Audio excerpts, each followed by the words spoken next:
આજની ધર્મકથા. પ્રણામ. શાસન સમ્રાટ નેમિસુરીશ્વરજી મહારાજા.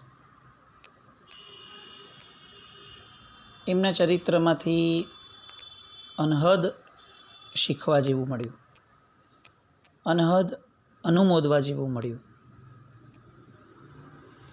અને કદાચ એક શીખ જે ખરેખર આપણા બધાના હૃદયની અંદર સહજતાથી અંદરથી સ્ફુરી હશે, એ શીખ એ કે આપણે બહુ અન્યાય કર્યો છે આપણી સાવ નજીકની કહેવાય એવી પેઢી સાથે પણ, કારણ કે આપણે એમને ક્યારેય જાણવાનો પ્રયત્ન જ નથી કર્યો. જે સમાજ પ્રાચીનતાને નેવે મૂકી દે છે એ સમાજની અધોગતિ નિશ્ચિત છે. આજે પણ આપણે જોઈએ તો આજથી 80-90 વર્ષ પહેલાં થયેલા આ ગુરુ ભગવંતો, એમના વિશે પણ ન જાણનારા એવા આપણે આજે નવા ચીલાઓ પડતા જાય,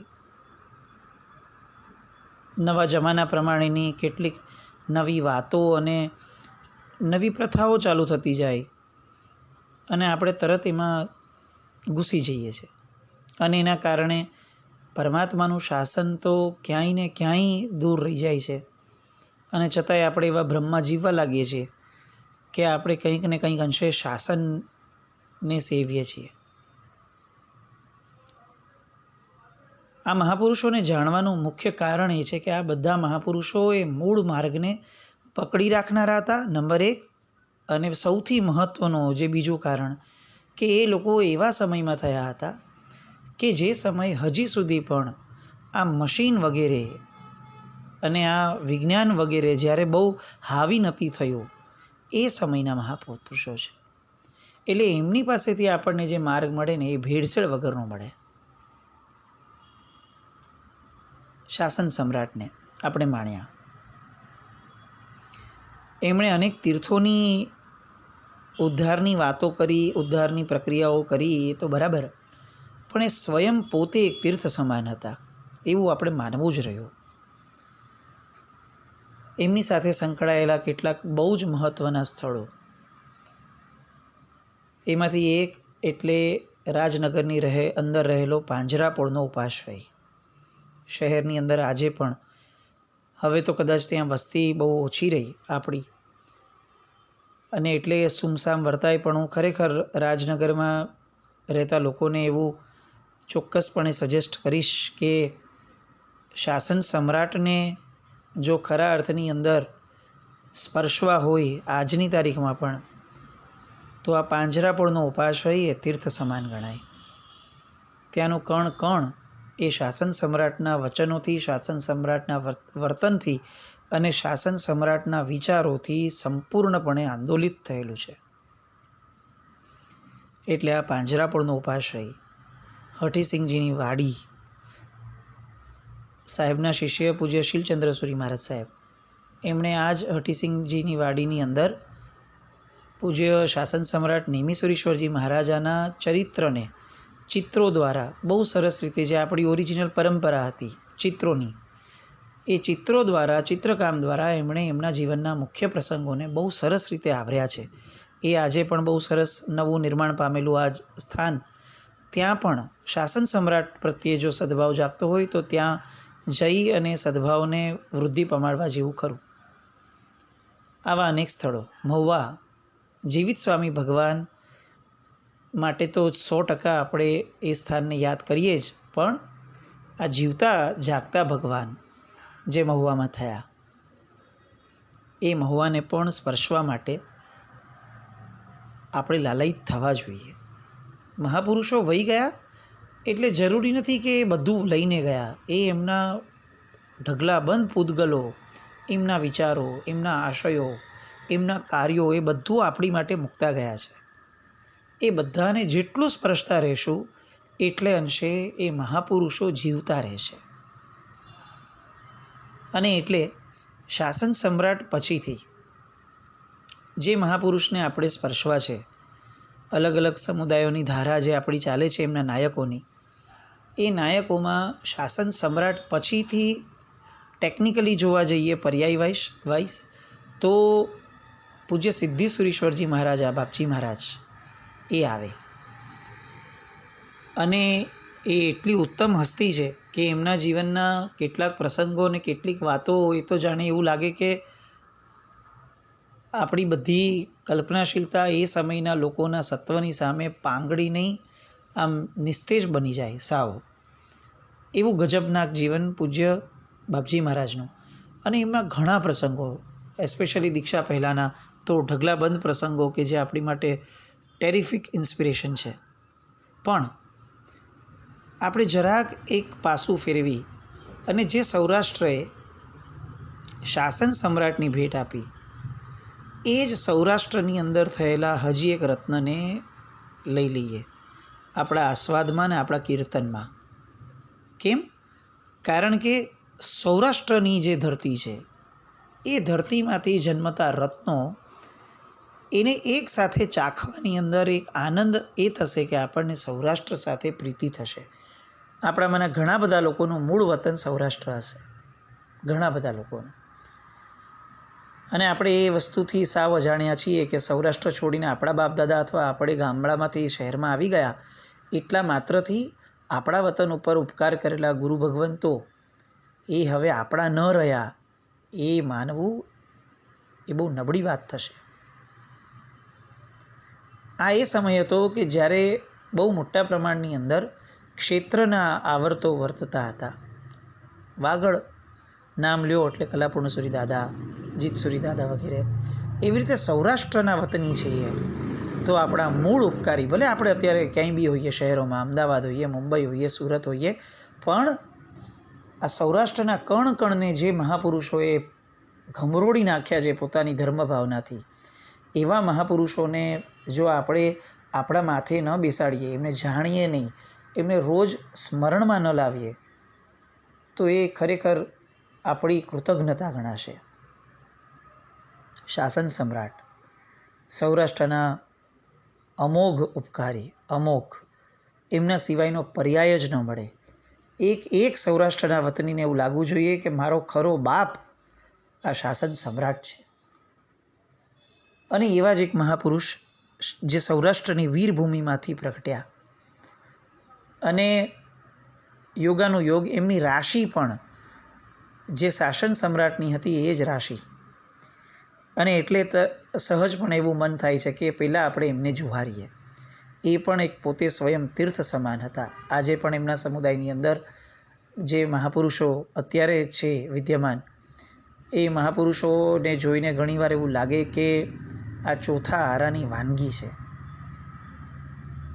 શાસન સમ્રાટ સમુદાયના અત્યારે વિદ્યમાન ગચ્છનાયક પરમ પૂજ્ય આચાર્ય ભગવંત શ્રી હેમચંદ્રસુરીશ્વરજી મહારાજા, એમની માટે ફક્ત એટલું કહી શકાય કે ભોળા ભગવાન. અને જ્ઞાનની બાબતમાં કદાચ અત્યારે વિદ્યમાન તમામ ગુરુ ભગવંતો, એ બધા ગુરુ ભગવંતોની સાથે તાલમાં તાલ મિલાવી શકાય. અને કદાચ વિશેષપણે એવું કહીએ કે એમની પોતાની જ્ઞાન પ્રત્યેની રુચિ અને જ્ઞાનનું જે ઊંડાણ એમણે લીધું છે એ ઘણા ડગલા આગળ, એવું એમનું વ્યક્તિત્વ. એવા પૂજ્ય હેમચંદ્રસુરીશ્વરજી મહારાજા. અને આવો જ એક બીજો સમુદાય કે જે સૌરાષ્ટ્રના રત્નની આપણે વાતો આજે શરૂ કરીએ છીએ, પરમ પૂજ્ય આચાર્ય ભગવંત શ્રીમદ વિજય નીતિસુરીશ્વરજી મહારાજા, સૌરાષ્ટ્રના વતની. અને એમના જ સમુદાયના વિદ્યમાન ગચ્છનાયક પરમ પૂજ્ય આચાર્ય ભગવંત શ્રીમદ વિજય હેમપ્રભ સુરીશ્વરજી મહારાજા. એમને જોયા હોય તો એવું લાગે કે સતયુગમાં જીવો ખરેખર કેટલા સરળ હતા અને આ સરળતાથી જ મોક્ષ મળી જતો હશે એ સાહેબને જોઈને ચોક્કસપણે એવું લાગે. અને એ એમનામાં આવ્યું ક્યાંથી, એના મૂળ ચકાસવા જઈએ તો આ નીતિસુરીશ્વર મહારાજ સાહેબનું ગજબનાક ચરિત્ર, એ આપણે એમાં આગળ વધવું જ પડે એવું સુંદર મજાનું આ ચરિત્ર એના મંડાણ આજથી શરૂ કરીએ.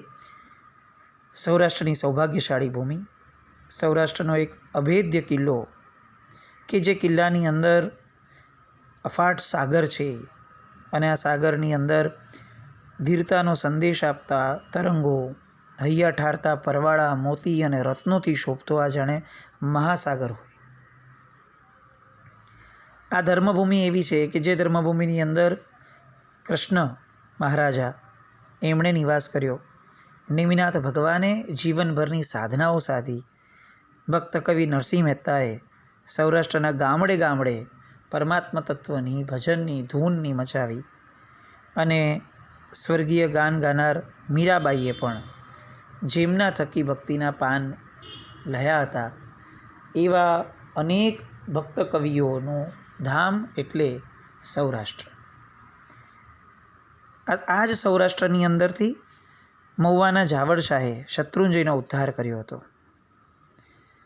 એ જ મહુવાના હંસ મંત્રી એના પુત્ર ઝઘડુ શાહ એણે કુમારપાળ મહારાજાના સમયમાં શત્રુંજયના ઉદ્ધાર માટે 1.25 કરોડનું એવા 5 રત્નો ભેટમાં ધર્યા હતા. આ જ સૌરાષ્ટ્ર કે જે ભૂમિની અંદર કુમારપાળ મહારાજા, કલિકાલ સર્વજ્ઞ વગેરે પોતપોતાના જીવનની અંદરના એવા કાર્યો કરીને ગયા કે જે આજે પણ આપણને અનંત બહુમાન એમના પ્રત્યે જગાડે છે.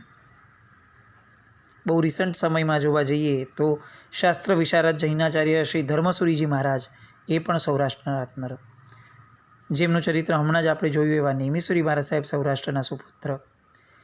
શિકાગોની વિશ્વ ધર્મ પરિષદની અંદર પશ્ચિમના દેશોની અંદર જૈન ધર્મ વિશેનું સન્માન જગાડનાર, અને જેમ વિવેકાનંદજીને આપણે બધા આપણા રાષ્ટ્રના સિમ્બોલ તરીકે ગણીએ છીએ, એ જ વિવેકાનંદજીની સાથે ખભે ખભો મિલાવી અને પરમાત્માના શાસનની જાહો જલાલીને વિશ્વના ફલક ઉપર સૌથી પહેલાં જો કોઈએ મૂકી તો એ હતા શ્રી વીરચંદ રાઘવજી.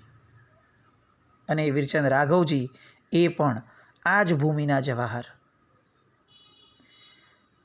આવા કેટલા નામો લઈએ કે જે નામો થકી આ સૌરાષ્ટ્રની ભૂમિએ શાસનને, જગતને, વિશ્વને અને આ દેશને અણમોલ કહી શકાય એવા પ્યારા રત્નો આપ્યા છે. આ એ તીર્થભૂમિ છે કે જ્યાં ગરવો ગિરનાર વાદળથી વાતો કરે છે, જ્યાં મંદિરોના નગર સમૂહ શત્રુંજય ગિરિરાજ એ સ્વર્ગભૂમિના દેવોનું પણ જાણે ઈર્ષ્યાનું કેન્દ્ર બનતું હોય એવું સ્થાન બની અને 14 રાજલોકના પવિત્રતમ સ્થાન તરીકે એ આજે પણ પૂજાય છે. આ એ વીરભૂમિ છે કે જ્યાં હજારો સુભટોએ પોતાના વતનની રક્ષા કાજે જીવનના સમર્પણ કર્યા છે અને હજારો વીરાંગનાઓએ પણ હસતા હસતા પોતાના પ્રાણના બલિદાન આપ્યા છે. સૌરાષ્ટ્રની ધીરતા અને એની સાથે વખણાય સૌરાષ્ટ્રનો વ્યાપાર. સાહસીજનો સૌરાષ્ટ્રના દૂર દૂરના દેશોમાં વેપાર અર્થે જાય, લાખો રૂપિયા કમાય, અને એ લાખો રૂપિયા કમાયા પછી સૌથી પહેલાં પોતાના ધર્મને, પોતાના દેશને, પોતાના સમાજને અને પોતાના રાષ્ટ્રને એ જ લાખો રૂપિયાના દાન પણ આપે. કોઈ એવો દેશ એ જમાનામાં ન હતો અને આજે પણ કદાચ નહીં હોય કે જ્યાં સૌરાષ્ટ્રના વતનીએ જઈને ધંધો ન કર્યો હોય. કારણ કે વ્યવસાય એ વણિકોના લોહીમાં અને એ વાણિયાપણું એ સૌરાષ્ટ્રની સૌથી મોટી દેન એ જે આજે પણ આ જગત બહુ સરસ રીતે અનુભવી રહ્યો છે. આવું આ સૌરાષ્ટ્ર અને એની અંદરનું એક બળભાગી શહેર કે જે શહેરની વાત આજે આપણે કરવાના છીએ, કે જે શહેરે એક એવું રત્ન પ્રગટાવ્યું કે જેની વાતો આગળ જેમ સાંભળશું ને તો એવું લાગશે કે કદાચ 25, 50, 100 વર્ષ નહીં, સેંકડો વર્ષના ઇતિહાસમાં આ મહાપુરુષે જે રીતે દીક્ષા લીધી છે એ રીતની દીક્ષાની વાત જવા દઈએ, કલ્પના પણ કદાચ કોઈ નહીં કરી શકે એવી રીતની દીક્ષા એ આ મહાપુરુષે લીધી છે. અને એ જન્મ્યા સૌરાષ્ટ્રના વાંકાનેર શહેરની અંદર. એમની આ જન્મભૂમિ કે જે શહેર એ સમયે બ્રિટિશ સામ્રાજ્યના શાસનની અંદર બ્રિટિશ શાસને આપણી ઉપર ઠોકી બેસાડેલી શિક્ષણ પદ્ધતિથી બહુ તરબતર થતું હતું.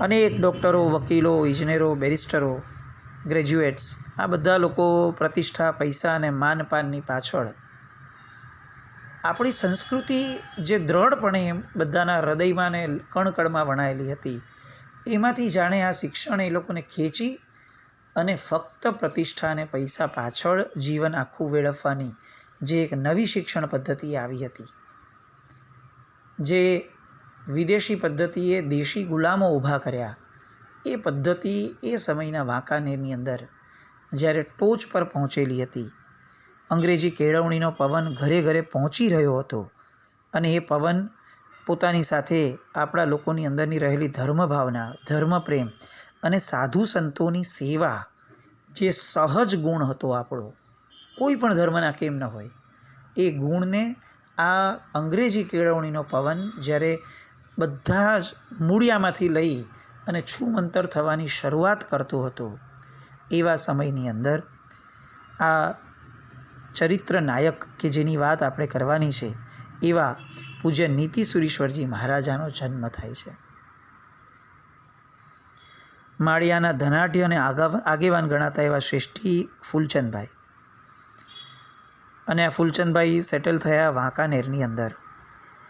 આ વાંકાનેરની અંદર ફૂલચંદભાઈની શાખ એવી એમના પિતાશ્રીની કે ફૂલચંદ શેઠના પિતાજી જે નેણસી શેઠ હતા, એ રાજ દરબારમાં પણ રાજાની સામે બહુ મોટું પ્રતિષ્ઠિત નામ ગણાતું. દશાશ્રી માળી સમાજના શેઠ અને એ કુટુંબના સમાજના તેઓ અગ્રણી પણ હતા. સરાફીનો દીકતો ધંધો, ધર્મ, પ્રેમ અને ભક્તિભાવ પૂર્ણપણે વિશેષ અને ગુરુ પ્રત્યેના સમર્પણ પણ એટલા જ ઝળહળતા એવા પરિવારની અંદર એક એવા આત્માનો જન્મ થયો કે જે આત્મા આપણા બધા માટે આશ્ચર્યની ઘટના એ થાય કે પૂર્વભવનું કેવું એ યોગનું બળ લઈને આવ્યા હશે. એમના માતા જે છે એ માતાના ગર્ભમાં જ્યારે આ ભાઈ, જેનું નામ હજી આપણે નીતિસુરી મહારાજ સાહેબનું નામ હજી પડ્યું સાંભળ્યું નથી આપણે, પણ એ બાળક જ્યારે ગર્ભમાં હતા એ સમયે એમના માતાશ્રીને વાંકાનેરથી ચાલતા ચાલતા ગિરનારની યાત્રા કરવાના દોહલા ઉત્પન્ન થયા હતા. જૈન કુળમાં જન્મતું બાળક એ કેટલી ગજબનાક પોતાની એક સાધના લઈને આવે છે. અને આપણે આ યોગનું બળ જોઈએ. આજે ગિરનાર ઉપર જેટલા દેરાઓ દેખાય છે, અત્યારે હિમાંશુ સુરી દાદા, હિમવલ્લભ સુરી મહારાજ સાહેબ આદિ અનેક ગુરુ ભગવંતો, ધર્મરક્ષિત સુરી મહારાજ સાહેબ, આ બધા નામોથી આપણે એટલા તરબતર છીએ કે જાણે ગિરનાર ઇઝ ઇક્વલ ટુ આ બધા ગુરુ ભગવંતો. અને વાત સાચી પણ છે, કારણ કે અત્યારે વિદ્યમાન સ્થિતિમાં તો આ જ છે. પણ કોઈ એક મહાપુરુષ કે જેના નામ વગર આટલું રળિયામણું અને આટલું ઉજ્જવલ એવું ગિરનાર અધૂરું જ ગણાય, એવું જો કોઈ નામ આ પરમાત્માના શાસનમાં થયું છે તો એ છે પૂજ્ય નીતિસુરીશ્વરજી મહારાજા. આજે પણ ગિરનારની અંદર દાદાની ભમતીની અંદર એકમાત્ર એવા ગુરુ ભગવંત છે કે જે ગુરુ ભગવંતની બે પ્રતિમા બિરાજમાન છે. અને આ બેની આવી 22 પ્રતિમા ઓછી પડે એવું એક જબરદસ્ત કાર્ય એમણે ગિરનાર માટે કર્યું. અને એ કેવું ગિરનાર પ્રત્યેનું બળ લઈને જન્મ્યા હશે કે ગર્ભમાં હતા ત્યારે સહજપણે એમના માતાને ગિરનાર ચાલીને જવાનો દોહલા ઉત્પન્ન થઈ રાખતા હતા કન્ટિન્યુઅસ. આવા શાસનના એક બહુ જ મોટા તીર્થોદ્ધારક આચાર્ય ભગવંત, એમનું નામ પડ્યું નિહાલચંદ. કેમ નિહાલચંદ? કારણ કે એ જન્મ્યા અથવા એ ગર્ભમાં આવ્યા એ પછીથી એમના ઘરની અંદર વેપાર ધંધા વગેરે બહુ જ સારા થવા લાગ્યા. અને એના કરતાં આગળ વધતા ગામની અંદર વરસાદ પણ પુષ્કળ વ્યવસ્થિત પડ્યો અને એના કારણે બધે જ બધા લોકો ન્યાલ થઈ ગયા. અને એટલે ફૈબાએ નામ પાડ્યું નિહાલચંદ. મચ્છુ નદીના તીરે આવેલા સૌરાષ્ટ્રના વાંકાનેર શહેરની અંદર આ એવો બાળક જન્મ્યો કે જે દેદીપ્યમાન તો હતા, પણ એનું લલાટ એ કંઈક બહુ જ ચમકદાર હોય એવું વર્તાય. શાંત, મધુર મુખારવિંદ અને ઘડી ઘડીમાં હસતું આ બાળક. આ ફૂલચંદભાઈને ત્યાં જન્મેલું બાળક, એમની પત્નીનું નામ એટલે કે નીતિસુરીશ્વરજી મહારાજાના માતાનું નામ ચોથીબાઈ, અને આ ચોથીબાઈ એમનો આ ચોથું રત્ન એટલે પૂજ્ય આચાર્ય ભગવાન. ચોથીબાઈના કુક્ષીએથી એમનો જન્મ થયો અને ચંદ્રમાની પેઠે દિવસ રાતે વૃદ્ધિ પામવા લાગ્યા. મોટા કુટુંબમાં હતા, 6 ભાઈ બહેનોની સાથેનું આ કુટુંબ એમનું, અને એટલે એના કારણે ક્યાં મોટા થઈ ગયા ખબર બી ન પડી. અને શુભ મુહૂર્તે શાળાએ બેસાડ્યા. શાંત, ચપળ અને બહુ બુદ્ધિશાળી એવા વિદ્યાર્થીએ, અને એટલે અંગ્રેજીનો અભ્યાસ એમણે પૂરી કર્યો. 4 ચોપડી સુધીની અંગ્રેજીની જે શાળા હતી વાંકાનેરની, એ 4 શાળાઓની અંદર આ નિહાલચંદ એ અગ્રીમ હરોળમાં પાસ થતા. વ્યવહારિક અભ્યાસની સાથે સાથે ધાર્મિક અભ્યાસમાં પણ એટલો જ એમનો રસ. પાઠશાળામાં પણ પહેલા નંબરે આવતા. સામાયિક પ્રતિક્રમણ, વ્યાખ્યાન સાંભળવા જવું, મહાત્માઓની સેવા કરવી, રજાના દિવસે ઉપાશ્રયમાં જવું, ગોચરી માટે મહાત્માને રોજ બોલાવવા જવું, આ બધી ધાર્મિક વૃત્તિઓ બાળપણથી એમના જીવનમાં બહુ જ બળવત્તર બનવા લાગી. અને યુવાનીના ઉંમરે આ નિહાલભાઈએ જ્યારે પગ મૂક્યો ત્યાર પછીથી લગ્નની વાત એમની સામે આવી. અને આ લગ્નની વાત એમની સામે આવતા હવે આ નિહાલચંદના સ્વભાવમાં અને એમના વર્તાવમાં આમૂલચૂલ પરિવર્તન આવવાનું શરૂ થયું. અને પછી એક એવી યાત્રા શરૂ થઈ કે જે યાત્રા આપણને એવા જંકશન પર લઈ જશે કે જે સાંભળતા સાંભળતા આપણને એવું લાગે કે આપણે આ નીતિસુરી મહારાજ સાહેબને જો પોંખ્યા નહોતા આખી જિંદગીમાં, તો કદાચ આપણે જૈન શાસનને પણ માંડ, દીક્ષા ધર્મને પણ નથી કદાચ ઓળખ્યું. આવી દીક્ષા જેમની થયેલી, એ દીક્ષા પૂર્વેની પૂર્વ ભૂમિકાઓ, એમના પોતાની મનની સ્થિતિ, એ બધી વાતોને આવતીકાલે જોઈએ. જીન આજ્ઞા વિરુદ્ધ કંઈ પણ બોલાયું હોય તો મિચ્છામિ દુક્કડમ. જૈનમ જયતિ શાસનમ.